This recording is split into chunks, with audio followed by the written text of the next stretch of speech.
தனது கட்சி உறுப்பினர்களையும் பொறுப்பாளர்களையும் தாக்குவதை வாடிக்கையாக கொண்ட தேமுதிக தலைவர் விஜயகாந்த் ஒரு மாறுதலுக்காக இன்று தனது எம்எல்ஏ ஒருவரிடமிருந்து சரியான அடி வாங்கியுள்ளார்.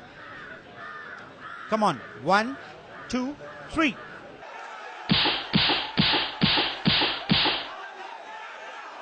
இந்த பரபரப்பான காட்சி மீண்டும் ஒருமுறை உங்கள் பார்வைக்கு. இந்த தாக்குதலையும் தாங்கிக் கொண்டு செய்தியாளர்களை சந்திக்க விஜயகாந்த் தயங்கவில்லை. அடிக்கும் போது ஒருத்தன் சொன்னா எவ்வளவு அடிச்சாலும் தாங்குறான்டா, இவன் ரொம்ப நல்லவன் ஒரு வார்த்தை சொல்லிட்டான்.